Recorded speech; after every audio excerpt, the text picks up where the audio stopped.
ओम श्री गणेशाय नमः। ब्रह्मा जी ने कहा, मुने, संध्या के मन में एक बार सकाम भाव आ गया था। इसलिए उस साध्वी ने यह निश्चय किया कि वैदिक मार्ग के अनुसार मैं अग्नि में अपने शरीर की आहुति दे दूंगी। आज से इस भूतल पर कोई भी देहधारी उत्पन्न होते ही काम भाव से युक्त न हो। इसके लिए मैं कठोर तपस्या करके मर्यादा स्थापित करूंगी। इसके बाद इस जीवन को त्याग दूंगी। मन ही मन ऐसा विचार करके संध्या चंद्रभागा नामक उस श्रेष्ठ पर्वत पर चली गई, जहाँ से चंद्रभागा नदी का उद्गम हुआ है। मन में तपस्या का दृढ़ निश्चय ले संध्या को श्रेष्ठ पर्वत पर गई हुई जान मैंने अपने सभी बैठे हुए वेद वेदांगों के पारंगत विद्वान सर्वज्ञ जीतात्मा एवं ज्ञान योगी पुत्र वशिष्ठ से कहा, बेटा वशिष्ठ, मनस्विनी संध्या तपस्या की अभिलाषा से चंद्रभाग नामक पर्वत पर गई हैं। तुम जाओ और उसे विधि पूर्वक दीक्षा दो। तात वह तपस्या के भाव को नहीं जानती, इसलिए जिस तरह तुम्हारे यथोचित उपदेश से उसे अभीष्ट लक्ष्य की प्राप्ति हो सके वैसा प्रयत्न करो। नारद, मैंने दया पूर्वक जब वशिष्ठ को इस प्रकार आज्ञा दी, तब वे जो आज्ञा कहकर एक तेजस्वी ब्रह्मचारी के रूप में संध्या के पास गई। चंद्रभाग पर्वत पर एक देव सरोवर है, जो जलाशोचित गुणों से परिपूर्ण हो मान सरोवर के समान शोभा पाता है। वशिष्ठ ने उस सरोवर को देखा और उसके तट पर बैठी हुई संध्या पर भी दृष्टिपात किया। कमलों से प्रकाशित होने वाला वह सरोवर तट पर बैठी हुई संध्या से उपलक्षित हो उसी तरह सुशोभित हो रहा था, जैसे प्रदोष काल में उदित हुए चंद्रमा और नक्षत्रों से युक्त आकाश शोभा पाता है। सुंदर भाव वाली संध्या को वहां बैठी देख मुनि ने कौतूहल पूर्वक उस बृहल्लोहित नाम वाले सरोवर को अच्छी तरह देखा। उसी प्रकार भूत पर्वत के शिखर से दक्षिण समुद्र की ओर जाती हुई चंद्रभागा नदी का भी उन्होंने दर्शन किया। जैसे गंगा हिमालय से निकलकर समुद्र की ओर जाती है, उसी प्रकार चंद्रभाग के पश्चिम शिखर का भेदन करके वह नदी समुद्र की ओर जा रही थी। उस चंद्रभाग पर्वत पर बृहल्लोहित सरोवर के किनारे बैठी हुई संध्या को देखकर वशिष्ठ जी ने आदरपूर्वक पूछा। वशिष्ठ जी बोले, भद्रे, तुम इस निर्जन पर्वत पर किस लिए आई हो? किसी की पुत्री हो और तुमने यहाँ क्या करने का विचार किया है? मैं यह सब सुनना चाहता हूँ। यदि छिपाने योग्य बात न हो तो बताओ।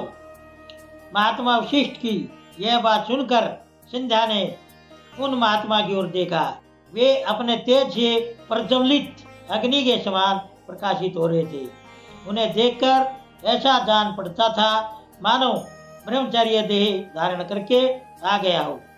वे मस्तक पर जटा धारण किए बड़ी शोभा पा रहे थे। संध्या ने उन तपोधन को आदरपूर्वक प्रणाम करके कहा। संध्या बोली, ब्राह्मण, मैं ब्रह्मा जी की पुत्री हूँ। मेरा नाम संध्या है और मैं तपस्या करने के लिए इस निर्जन पर्वत पर आई हूँ। यदि मुझे उपदेश जानना आपको उचित जान पड़े तो आप मुझे तपस्या की विधि बताइए। मैं यही करना चाहती हूँ, दूसरी कोई भी गोपनीय बात नहीं है। मैं तपस्या के भाव को, उसके करने के नियम को बिना जाने ही तपोवन में आ गई हूँ, इसलिए चिंता से सूखी जा रही हूँ और मेरा हृदय कांपता है। संध्या की बात सुनकर ब्रह्मवेत्ताओं में श्रेष्ठ वशिष्ठ जी ने, जो स्वयं सारे कार्यों के ज्ञाता थे, उससे दूसरी कोई बात नहीं पूछी। वह मन ही मन तपस्या का निश्चय कर चुकी थी और उसके लिए अत्यंत उद्यमशील थी। उस समय वशिष्ठ ने मन से भक्तवत्सल भगवान शंकर का स्मरण करके इस प्रकार कहा।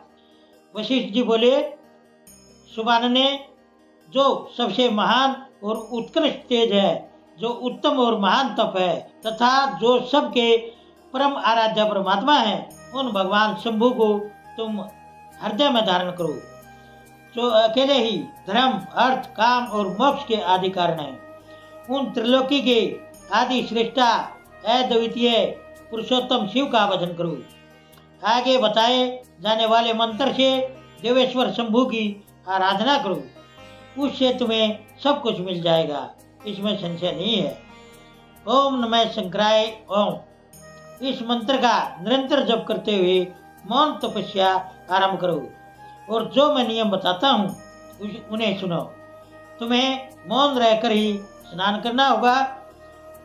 मौन आलंबन पूर्वक ही महादेव जी की पूजा करनी होगी। प्रथम 2 बार छठे समय में तुम केवल जल का पूर्ण आहार कर सकती हो। जब तीसरी बार छठा समय आई तब केवल उपवास किया करो। इस तरह तपस्या की समाप्ति तक छठे काल में जलाहार एवं उपवास की प्रक्रिया होती रहेगी। देवी, इस प्रकार की जाने वाली मौन तपस्या ब्रह्मचर्य का फल देने वाली तथा संपूर्ण अभीष्ट मनोरथों को पूर्ण करने वाली होती है। यह सत्य है, इसमें बिल्कुल भी संशय नहीं है।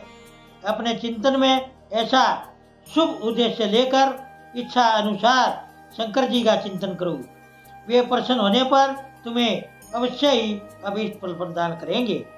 इस तरह संध्या को तपस्या करने की विधि का उपदेश दे मुनिवर वशिष्ठ यथोचित रूप से उससे विदा ले वहाँ अंतर्ध्यान हो गए। ओम नमः शिवाय। दोस्तों, सभी तरह की धार्मिक वीडियो देखने के लिए बने रहिए हमारे YouTube चैनल धार्मिक वाणी पर। धन्यवाद।